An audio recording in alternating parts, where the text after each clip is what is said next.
Okay, a more serious one. I mean, there's a lot of red flags. For me, it was when I was being pitted against my family. Like he was pitting my family against me. And I even wonder, I am pretty sure that my family was against me. They saw my head get pounded against, a side of a vehicle. They saw how bruised and bloody I was, and still kept employing this person.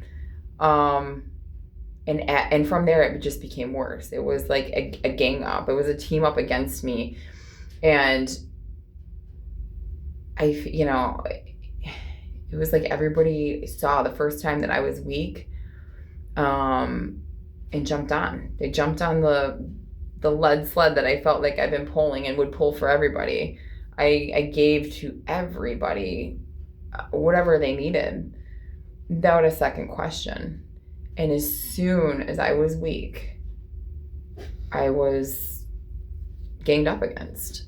And from a social situation, they were, talking behind my back. It was crazy. And at this time, I had stopped with any drugs or alcohol to make sure, because I was drinking a little bit at night and want to make sure I didn't have any weed or anything like that, because, you don't want anything that's altering your perception, because you don't want that.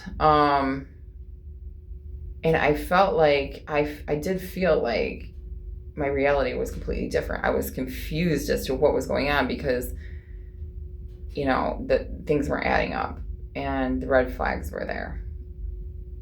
And it was very scary. And I was able to sit back and watch at this point, so I could see the dynamics. I could see what was truly happening, from a completely sober mindset, and watch the players in the game. And family who had passed me by, 5 months before, when I needed them, when I first, everything came down. It wasn't until I pulled myself out, and found God, that things became weird. And God was used against me. It was used against me to say that I had gone crazy, when really it was completely opposite. I had completely found myself and knew who exactly I was. So I needed to get away from that dynamic, and I was literally chased across the border of the Upper Peninsula, with cops, state cops, local cops, saying that I was suicidal, which I'm not. Complete false reports. I mean, we're talking like they found on the printer things like how to commit suicide. If they got the printer to work, I need to know how. Because the printer doesn't even work. We're talking things that were so false that you don't even understand. And then you have to wonder, I'm being human trafficked at this point? That is something that people do, and why? And, my sister, who I shut off my phone, I didn't want anybody to know where I was, location. I let everybody know it's going to be gone. I'm an older woman. I've traveled all over the world. I'm okay. And that's never been an issue, but now it was. And for some reason, and I don't really know, then I was essentially stalked.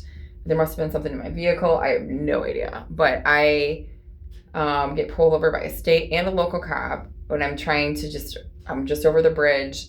I'm 18 hours into my trip, and they're like, your sister's on the bridge. She'll be here in a minute. So she arrives, and she's like, you just need to come with me to Grand Rapids and go into an institution. And I'm like, why would I go into an institution? The cops are like, she seems completely fine. What is happening here? So they essentially let her go, and they're like, can you just have lunch with her? And I was like, okay, I'll have lunch. And I was like, I'll have lunch, but I am completely fine. Like, what is really going on here? And they're like, you just need to go. And I'm like, Carrie, I'm fine. So we sit down, and she was just really like, you need to go.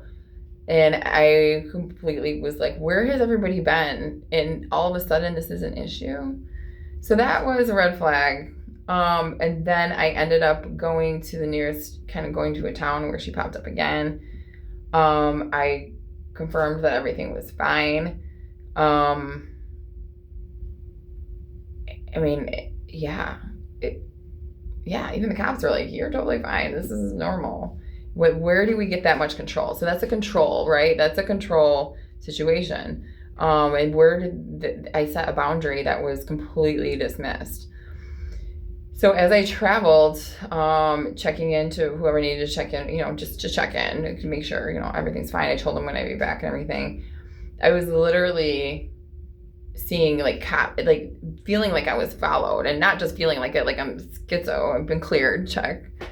But they were searching for me because they had found a judge in Detroit area to say that I needed to go, but the things that they said were completely false. And I end up getting taken in, not knowing what is going on. Like, if they found me at a spa, take me in, and I was scared to death. I had no idea. And when they think you're crazy, because they've been painted a crazy picture, I literally was held for 48 hours in a hospital, and I thought I was there for my foot. Like, that's originally how, like, ma'am, do you want to go in? And I was like, yeah, my foot. I sliced it, like, when I was thinking that I was being followed, because as I was taking a walk in, like, this area at a spa, lost my shoe, and I was scared. And they put me in there for 48 hours. I'm up in the Keweenaw Peninsula. I was ready to head back the next day to start my kid week. And I'm in the hospital for 48 hours, barely knowing what's going on. They're not telling me anything because they think I'm crazy, in a rubber room. Like, this happened. And all of a sudden, cops came and picked me up and drove me 6 hours away from my vehicle, away from all my stuff, to another place and I told them from HIPAA, like, I didn't want anybody to know where I was. And so I went to Sheboygan, in an institution there for what was supposed to be 7 days, but was only 5. So now we're talking 7 days, basically against my own recognizance, telling them that I'm completely fine, meeting somebody over the internet and I'm just like, no, I'm fine. I was just going on vacation. But they had some sort of judgment to put me in there to watch me for at least 5 days. Had God not intervened and told me not to sign certain paperwork, I probably would still be there, because it wasn't my own recognizance, but they can hold you for up to so many hours. That is completely not okay, against my will.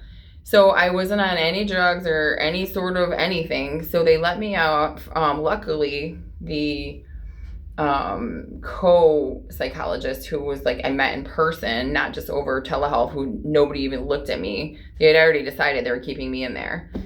Because, I don't know, my mom and sisters called, everywhere. It was crazy. So meanwhile, that week that I left, I had not seen or heard from my ex in months. He had not been to the house. I cleaned it up. I made it better all by myself. Sold all my cows, 16 of my beautiful cows, which my dad gave me, or I bought from my dad before we even got married. Sold my cows and went through everything else, and my house is completely bare. And told everybody that I was being institutionalized and they would know where I was for 2.5. And they let them know what institution I was going to be in. I was being trafficked. I was being human trafficked by my ex, and now my family was involved for no reason. Complete hell. Luckily, the psychologist was like, you're completely fine. You have no history of any sort of mental illness. So it was a witch hunt. And God saved me. He literally told me how to navigate all of the pieces. And I owe him for that, because if not, I have no doubt I would probably be in an institution right now. There's way more to the story. Way more. But ultimately, what it boils down to is the ability for that to happen to me, we cannot let to happen to other people. And I was shown other people that things like that were happening too. It's really easy, especially if you're a strong woman in this society, for them to paint you as the witch, the martyr, the sigma, culturally, societally, they're after you, and that's not okay. And I know I'm okay, and I was proven okay. But now, then you miss your kid week because you're in an institution. Then you go on, and the fathers had already been preloaded to take the kids, even though there was nothing wrong with me. Everything that had been done. I hadn't done anything wrong. I haven't done anything wrong, and nobody leaned in either. So if you have, spouses or siblings or family, nobody leaned in and be like, "Hey, are you okay?" No, it was, "We're taking you to an institution." And then they were also part of school system. My sister's a counselor, and for whatever reason, kind of painted a picture that wasn't true, or listened to his reality and not the real reality. But ultimately, it was false. It was completely false. For whatever reason, she did this or they did this, both of them. That's not cool. Even my mom. But not only that, there's HIPAA issues here. Like, my mom showed up and dropped off things when I told them to not tell anybody where I was, because I was literally scared for my life at this point. So, yeah. I have to thank God.